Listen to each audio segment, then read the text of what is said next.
parler de la notion de la conduite d'automobile, nous devons parler nécessairement aussi de l'automobile. À savoir que l'automobile a fait son entrée dans nos mœurs depuis le 19e, 20e et 21e siècle. Aujourd'hui, on ne peut plus se passer de l'automobile. L'automobile a joué un grand rôle dans le transport des personnes et des biens à travers le monde et a amené aussi un grand développement dans nos sociétés modernes. Mais il faut savoir comment l'utiliser. D'où on va parler de la conduite automobile. Et, s'agissant de cette conduite, nous allons parler des chauffeurs et des chauffards. Un chauffeur, c'est celui qui obéit aux règles qui concourent à la sécurité de l'automobiliste lui-même et des autres automobilistes qu'il côtoie sur le chemin.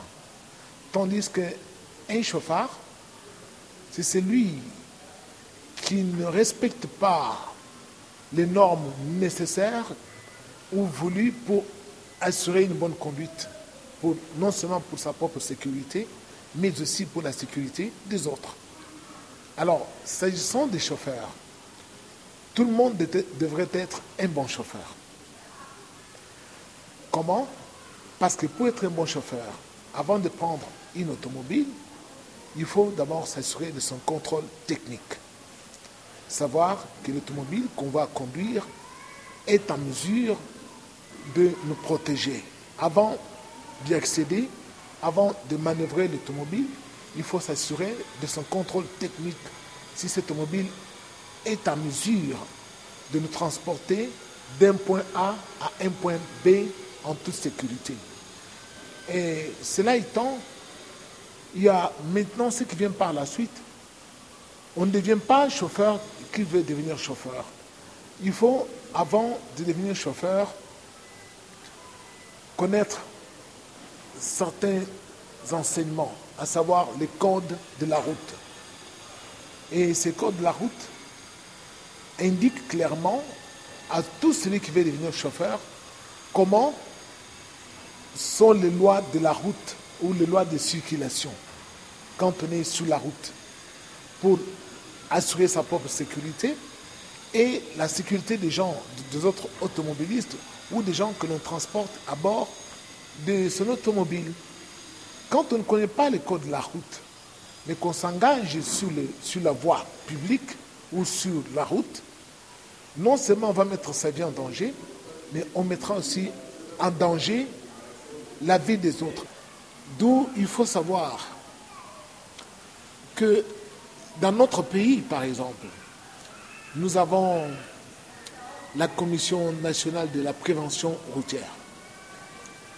Cette commission est vraiment indispensable pour le bien-être de toute la circulation automobile dans notre pays. Mais nous apercevons que, ou soit la commission ne joue pas son rôle comme il se devait, ou soit ce sont les chauffeurs qui sont très mal formés. Alors, dans le cas de notre ville de Kinshasa, où conduire devient presque un parcours de combattants. Pourquoi? Parce qu'il y a beaucoup de chauffeurs qui ne respectent plus ou qui ne connaissent pas les codes de la route, qui n'ont pas été dans les auto-écoles ou qui ont été formés dans des écoles mécaniques, c'est-à-dire dans des garages ou qui ont été formés sur l'État et qui ne connaissent pas les codes de la route. Et ça devient parfois compliqué quand on est sur les chemins et cela génère beaucoup d'accidents sur les chemins. Il y a aussi ce phénomène de motards. Il y a maintenant beaucoup de motards que nous appelons communément dans notre langage de Wewa. Alors ces Wewa sont en quelque sorte des gens qui ne connaissent pas les codes de la route ou qui roulent avec leurs engins à 2 roues sur la voie principale, mais qui ne tiennent pas compte du code de la route. Nous apercevons, nous sommes aussi des automobilistes, ils doublent soit à droite des automobiles, ou soit ils doublent dans les virages, ou si ce n'est pas dans les virages, ils sont en train de zigzaguer en doublant les véhicules, ou ils sont en train de slalomer. Ils mettent en péril leur propre vie, et souvent ils sont à la base de beaucoup d'accidents mortels qui les concernent. Et en tant que tels, on se demande si eux, leurs têtes à eux, sont faites de pierre, ne sont pas faites de chair et de crâne, parce qu'ils ne portent pas de casque. Alors, et souvent quand il y a accident, c'est toujours un accident mortel.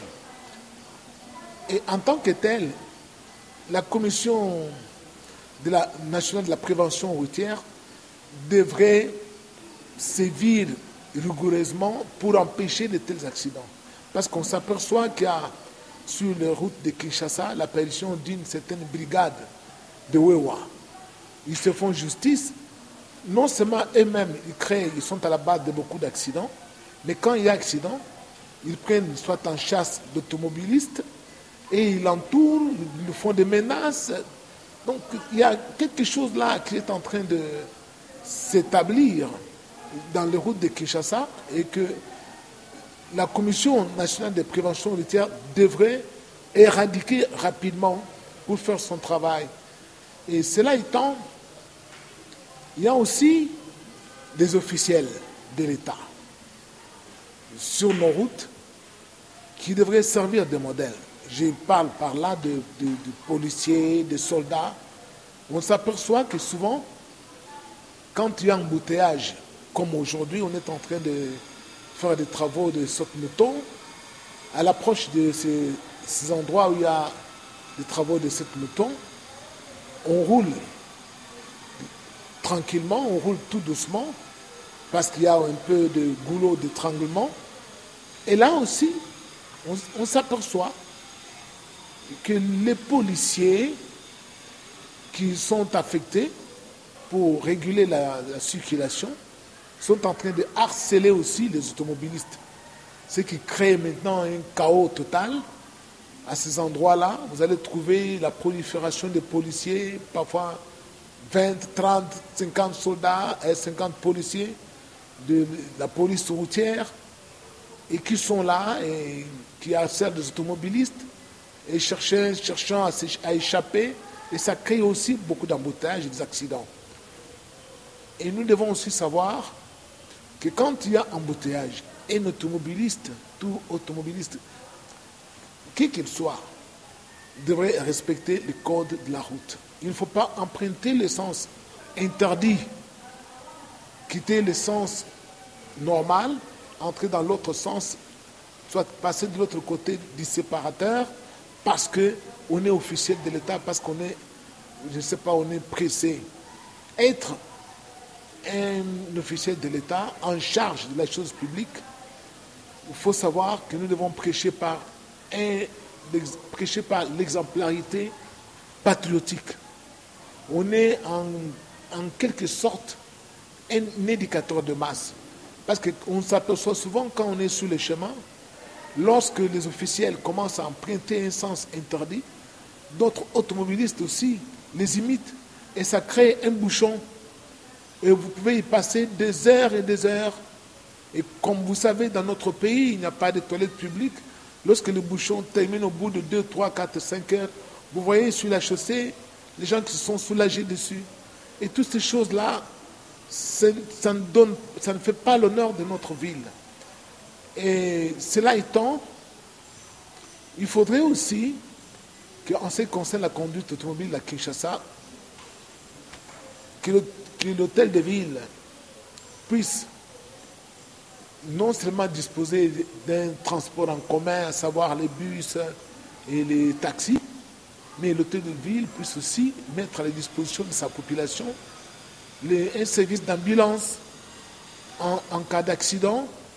Il faut que la population appelle un numéro d'ambulance pour venir au secours de ceux qui sont accidentés, bien qui sont victimes des accidents. Parfois, on trouve les cadavres qui jonchent les rues parce qu'il n'y a pas d'ambulance. Et en ce qui concerne aussi le service de pompe funèbre qui est laissé maintenant entre les mains des particuliers, on s'aperçoit qu'il y a aussi les embouteillages sur les routes de Kinshasa. Beaucoup d'embouteillages. Pourquoi? Parce que c'est les particuliers qui s'occupent de ce service. Ils créent aussi des embouteillages lors des cortèges funèbres conduisant dans des cimetières pour enterrement. Parce qu'il n'y a pas vraiment une bonne réglementation là-dedans. C'est tout le monde qui fait un cortège funèbre et qui crée aussi des embouteillages.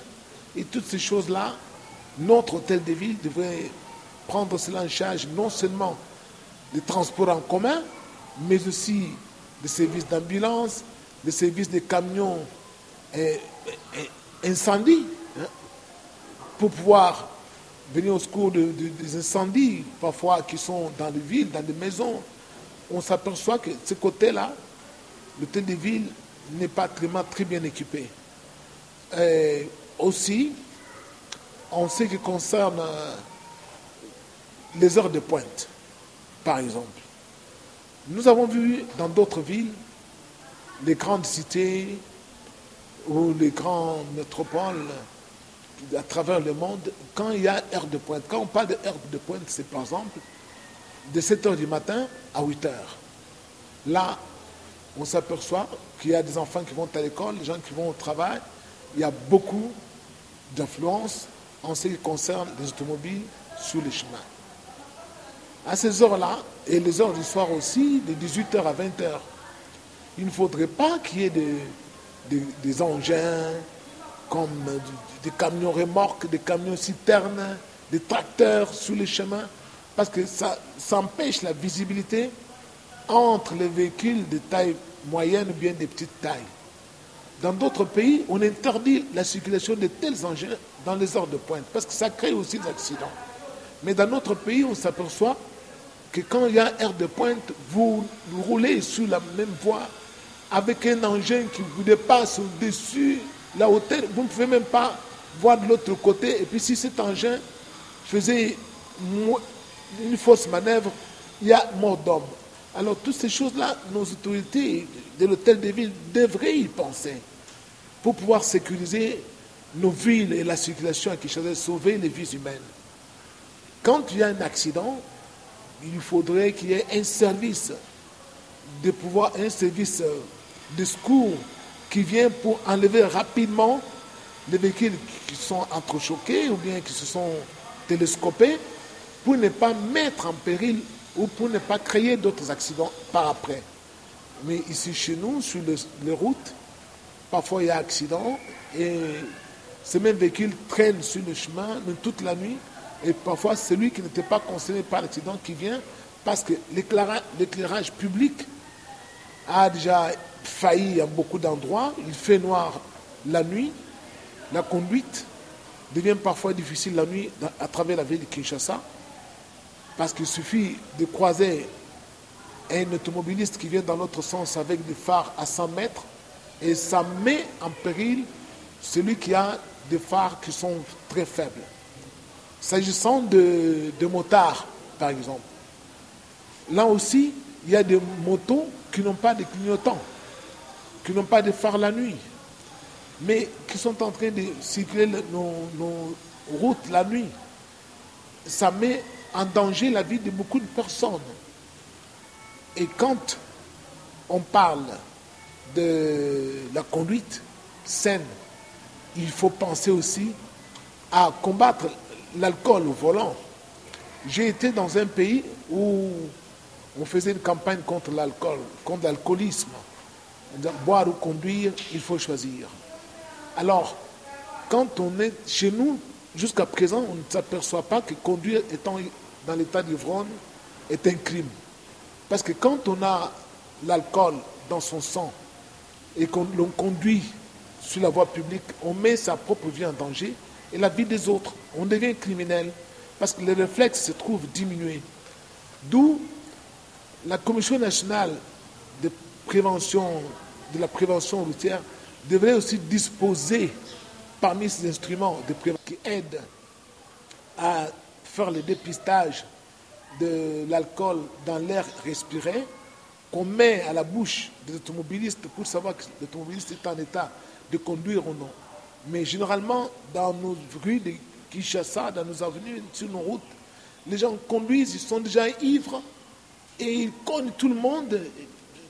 Tout cela, ce sont des crimes qu'on devait vraiment sanctionner avec dureté pour décourager ceux qui conduisent et étant sous l'emprise de l'alcool. Et si on faisait cela, on va diminuer le taux de mortalité sur le chemin. Et je crois que c'est un conseil qu'il faut donner aux automobilistes. Celui qui veut être un bon automobiliste doit respecter les codes de la route, respecter tout ce que nous venons de définir. Et je crois que ça va servir aussi au développement de notre société et sauver la vie humaine, parce que nous devons tout faire pour sauver des vies humaines.